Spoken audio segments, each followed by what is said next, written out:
Good morning সবাইকে। কেমন আছো তোমরা সবাই? আশা করছি তোমরা সবাই খুব ভালো আছো আর আমিও খুব ভালো আছি। বেশ অনেক দিন পর আবারও চলে আসলাম একটা নতুন এবং ইন্টারেস্টিং ব্লগ নিয়ে। তো ভিডিও শুরুতেই জানাই সবাইকে আজকে শুভ দীপাবলির অনেক অনেক শুভেচ্ছা ও ভালোবাসা। আজকে বেশ অনেক দিন পর বাড়িতে চিকেন রান্না হয়েছে, তাও আবার স্পেশালি মার হাতের।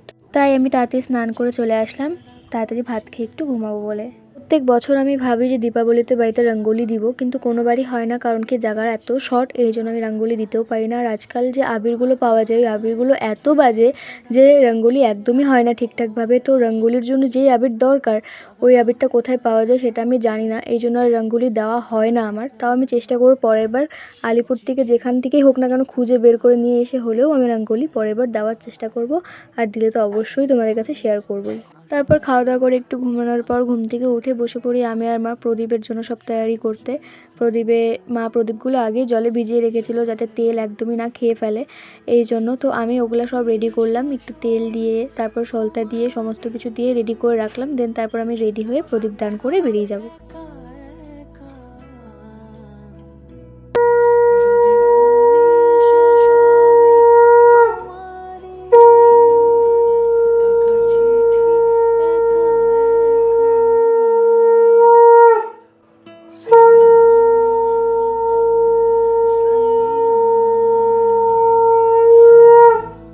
আমি ছোটোবেলার থেকেই ঠাকুর পুজো দিতে খুবই ভালোবাসতাম আর এখনও ভালোবাসি। এখন আমি বাড়িতে পুজো দিই, স্নান করে, এটা আমার ডিউটি প্রত্যেক দিন স্নান করে পুজো দেওয়া।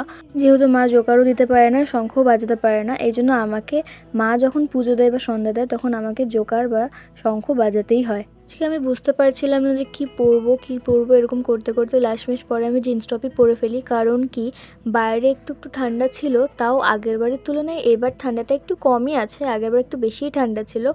তাও আমি ভাবলাম যে না, বাইরে যেহেতু ঠান্ডা আছে আর জংশনের সাইডে তো আরও বেশি ঠান্ডা, কারণ ওখানে গাছগাছালি একটু বেশি, এই জন্য আমি ভাবলাম যে তাহলে জিন্স মানে ফুল কিছু পরে নিই, ফুল স্লিভ কিছু পরে নিই, এই জন্যই আমি জিন্স আর টপ পরেছিলাম আজকে। প্রত্যেক বছর আমি দিওয়ালিতে ভাবি সালোয়ার বা লেহেঙ্গা এরকম কিছু পরবো, বাট কোনো দিনই আমার হয় না। কারণ কি দিওয়ালিতে তো বাইরে সবাই পটাকা ফাটায় আর আমিও ফাটাই, এই জন্য আমি রিস্ক পাই না। বাই চান্স যদি আমার জামা কাপড়ে লেগে যায় তাহলে একটা বাজে বিচ্ছিরি কাণ্ড ঘটবে, এই জন্য আমি পরতে সাহস পাই না। আর তার মধ্যে একেই তো আমি পরেছিলাম আজকে জিন্স টপ, তার মধ্যে বেরোনোর আগ দিয়ে এরকম বৃষ্টি নামে যে আমাকে জোকার সেজে যেতে হয়। যেমন কি তোমার রেনকোট পরেছিলাম আমি, এত জঘন্য লাগছিল না আমাকে দেখতে, কিন্তু কিছু করার নেই, পরতে তো হবেই, না তো ভিজে যাব। এই দেখো, এটা হচ্ছে আমাদের পাড়ার পুজো, কালী পুজো, মানে সব জুনিয়র ছেলেবেলেরা বাচ্চারা মিলে করেছে ছোটো মোটো করে একটা পুজো। আর এই দিওয়ালির ফেস্টিভ্যালটা আমার খুব প্রিয়, কারণ একটাই যে রাস্তাঘাটে এত লাইট, এত চকমক করে রাস্তাঘাট, যে আলাদাই একটা সুন্দর লাগে। এটা জংশন লিচুতলায় বানিয়েছে শিবলিঙ্গর প্যান্ডেল। এই তো আমি শাগনিকদের বাড়িতেও চলে এসেছি, আর ওদের পাড়াটা দেখো কি সুন্দর লাগছে। কিন্তু একটা জিনিস, যে ওদের বাড়িতে কিন্তু এখন কোনো লাইট লাগায়নি, টুনি লাইট হোক বাড়িতে সাজায়নি। ওদের বাড়িটা একমাত্র সাজানো হয় ক্রিসমাসের টাইমে, ওই টাইমটাতে খুব সুন্দর করে সাজানো হয়। আর আমি যে বৃন্দাবন থেকে আন্টির জন্য ব্যাগটা নিয়ে এসেছিলাম, সেই ব্যাগটা আমি আন্টিকে দিলাম, আর আন্টি প্রচণ্ড খুশি হয়েছে একটা কারণে, যে আন্টিরও নাকি ব্যাগ কেনা দরকার ছিল। কিছু কিছু ছোট জিনিস মানুষকে বড় জিনিসের থেকেও বেশি খুশি করে। গুড্ডুর জন্য আমি নিয়েছিলাম বোম, কিন্তু বোম তো ফাটাতে পারবে না, যেই বোমগুলো আমি নিয়ে এসেছিলাম, ফাটাবো তো আমরাই, ও শুধু ফাটাবে হচ্ছে তারাবাতি। আগের বছর দিওয়ালিতে শাগনিকেরও হাত পুড়ে গেছিলো বোম ফাটাতে গিয়ে, প্লাস আঙ্কেলেরও হাত পুড়ে গেছিলো বোম ফাটাতে গিয়ে। মানে পুড়ে গেছিলো বলতে মানে ফোসকা পড়ে গেছিলো খুব বাজেভাবে, পরে আবার ঠিকও হয়ে গেছিলো কয়েকদিন পর। সেই ভয়ে এই জন্য এইবার একটু বোমটা আমরা কমই ফাটিয়েছি।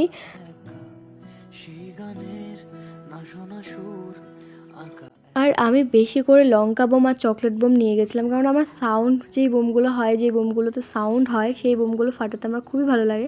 জানি এসব ফাটানো উচিত না, বাট তাও আমার খুব ভালো লাগে। আর সেটা দেখা মাত্রই আঙ্কেল একটা লঙ্কা বোমের প্যাকেট নিয়ে গিয়ে পুরো প্যাকেটটা একসাথে ফাটালো। আগে আমার দিওয়ালিটা অত ভালো করে পালন করা হতো না, যবের থেকে শাগনিক আমার লাইফে এসছে তারপর থেকে দিওয়ালিটা আমি খুব ভালো হতো সেলিব্রেট করি। কারণ কি আগে সেরকম কেউ ছিল না, আর কারোর সাথে বেরোনোরও ছিল না, এই জন্য সারাদিন বাড়িতেই থাকতাম, কোথাও বেরোতামও না। ওই পাড়ায় কয়েকটা বোম ফোম ফাটাতাম বান্ধবীদের সাথে, ব্যাস এতটুকুই। এছাড়া ওই জংশনে কালীবাড়ি, জংশন পুজো দেখা, এসব কোনো কিছুই হতো না। যবের থেকে শাগনিক এসছে তবের থেকে ওই সাইডে যাওয়া হয় আর ওই সাইডের পুজোগুলো দেখা হয়। আগে শুধু শুনতাম যে জংশনের সাইডের পুজো খুব সুন্দর হয়, আমাদের আলিপুরে যেরকম দুর্গাপুজো খুব ভালো হয়, সেরকম জংশনের কালী পুজো আর ভাসান নাকি খুব ভালো হয়। তো কোনোবারই আর যাওয়া হয়নি, প্রত্যেক বছর খালি শুনেই গেছিলাম। গত 2 বছর ধরে আমার জংশনের সাইডের পুজো দেখা হয় আর খুবই ভালো লাগে, ওদিককার প্যান্ডেলগুলো এত সুন্দর করে। আর এদিকে আমি শাগনিককে বলেছিলাম যে আমার ভিডিও করে দিতে ব্লগের জন্য, আর এদিকেও দেখো ভিডিও করেছে এরকম একটা ইনস্টাগ্রাম থেকে অ্যাপ নিয়ে। রিসেন্টলি এই ফিল্টারটা শাগনিকের এত যে প্রিয় কেন হয়ে উঠেছে আমি বুঝতে পারলাম না। এই ফিল্টারে যে কী এমন আছে জানি না আমি, কিন্তু ও সব ভিডিও আজকাল এই ফিল্টার দিয়ে করে। কি মজা পায় জানি না। দেখবে তোমরা প্রত্যেকটা ভিডিও এই ফিল্টারেই করা। আমার ইনস্টাগ্রামে কয়েকটা পোস্ট দেখবে তোমরা, ওখানে দেখবে এই ভিডিওতে এই ফিল্টারে ভিডিও করা। আর আজকে ও বানিয়েছিল ঘরে চিকেন চাপ, সেটাই আমাকে বললো একটু টেস্ট করে দেখ কীরকম লাগলো। ওর হাতের রান্না আমি এর আগে কখনো ওরকমভাবে খাইনি, তো ফার্স্ট টাইম খেলাম, ভালোই হয়েছিল। বাট দেখো তোমরা, এই ভিডিওটাও ওই ফিল্টার দিয়েই বানিয়েছে। জানি না যে কী ফিল্টারটার মধ্যেও পেয়েছে। যাই হোক, তো আমি কি আর শেয়ার করব তোমাদের সাথে ভেবে ভাবলাম যে ওকে ভিডিও করতে দিলাম আর ও এই ফিল্টার দিয়ে ভিডিও বানালো।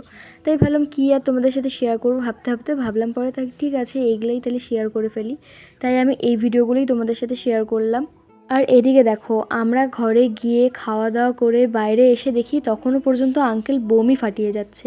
মানে বাচ্চাদের মতো আঙ্কেল প্রচণ্ড ভালোবাসে বোম ফাটাতে। আর আঙ্কেলের বোম ফাটানোর পর এবার হচ্ছে শাগনিকের পালা। ও তো একের পর এক কী কী সব বোম ফাটিয়ে যাচ্ছে, আর আঙ্কেল তো খালি 2টা চকলেট বোম মিলিয়ে একসাথে ফাটাতে যাচ্ছে যাতে 2টা সাউন্ড একসাথে বের হয়, আর ওটা শুনতে নাকি খুবই ভালো লাগে।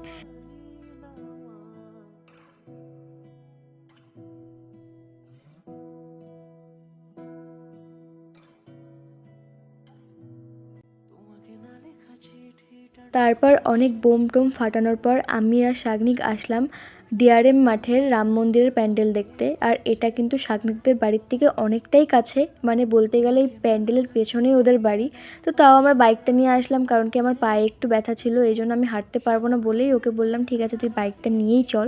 এই জন্য বাইকটা নিয়েই আমরা দুজন আসলাম। আর আজকে তখনই দেখলে তোমরা বৃষ্টি পড়ছিল আমি যখন আমার বাড়ির থেকে শাগনিকের বাড়িতে আসি। আর এখানে দেখো বৃষ্টির জন্য এত কাদা ছিল না যে কি বলবো, ঠিকমতো হাঁটা যাচ্ছিল না। আর এদিকে রাম মন্দিরের প্যান্ডেলটা কিন্তু দেখে একদমই অরিজিনাল মনে হচ্ছিল, মনেই হচ্ছিল না যে এটা কোনো প্যান্ডেল, খুবই অরিজিনাল মনে হচ্ছিল। আর শাগনিক কিন্তু বিশাল বড় রাম ঠাকুরের ভক্ত, মানে ও রাম ঠাকুরটাই অ্যাকচুয়ালি খুব মানে, কিন্তু ওর কিন্তু মেন ইষ্টদেব হচ্ছে গণেশ ঠাকুর।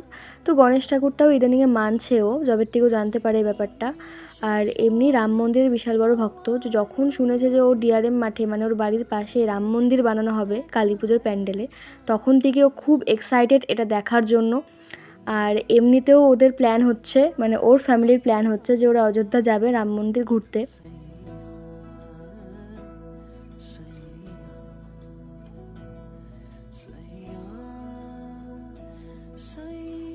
এই যে দেখো, এটা পুরো ভিতরে প্যান্ডেলটা। আর ভিতরে প্যান্ডেলটা এতটা সুন্দর লাগছিল, মানে যে কি বলবো, যে প্যান্ডেলটা করেছে মানে যে হাতের যে কাজগুলো ছিল এতটা নিখুঁত ছিল। আর সামনে কিন্তু একটা রাম ঠাকুরের মূর্তি, তার পিছনে কালী মায়ের মূর্তি। আর কালী ঠাকুরটা খুবই সুন্দর হয়েছে। আর আগের বছরের কালী ঠাকুরটাও খুব সুন্দর হয়েছিল, এই বছরটাও খুব সুন্দর হয়েছে। আর এখানে কিন্তু শুধু পুজোর প্যান্ডেলই নয়, এখানে কিন্তু 7 দিন টানা খুব সুন্দর প্রোগ্রামও হয়, খুব ভালো ভালো আর্টিস্ট আনে। আর এখানে এত সুন্দর সুন্দর গান বাজছিল যে আমি আর শাগনিক আর নিজেকে কন্ট্রোল করতে না পেরে আমরা দুজনেই নাচ করতে শুরু করে দিই।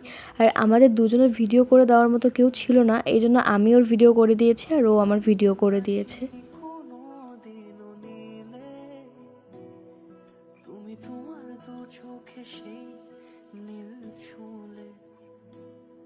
আজও আমার সারাটা নীল থাকে একা একা সেই চিঠি। অনেক নাচ অনেক কিছু করার পর, অনেক মজা করার পর এবার বাড়ি যাওয়ার পালা। আর এখন আমি আমার বাড়ি যাচ্ছি না, ওর বাড়ি যাচ্ছি। আর ওর বাড়িতে গিয়ে আমি দেখছি আন্টি তখনও পর্যন্ত ওই ব্যাগটা নিয়েই বসে আছে, মানে এত পছন্দ হয়েছে আন্টির ব্যাগটা যে আন্টি ব্যাগটা আর হাতছাড়াই করছে না। আমি তখন ওটাই ভাবছিলাম আর বলছিলাম যে তোমারই তো ব্যাগ, তুমিই তো নিবে, তুমি এরকমভাবে নিয়ে সবসময় থাকবে নাকি এবার ব্যাগটা একটু রাখো। এবার আমার বাড়ি যাওয়ার পালা। আর শাগনিক আমাকে গিয়ে দিয়ে আসবে এখন বাড়িতে। আর যাওয়ার টাইমটাই বৃষ্টি নামলো খুব জোরে, এই জন্য রেনকোট ফেনকোট পরে আমরা একেবারে রেডি বেরোবো বলে। তো ব্লগটা এখানেই এন্ড করছি, ভালো লাগলে অবশ্যই লাইক করে দেবে, কমেন্ট করে দেবে, চ্যানেলটা সাবস্ক্রাইব করতে একদম ভুলবে না। দেখা হচ্ছে নেক্সট ব্লগে, বাই।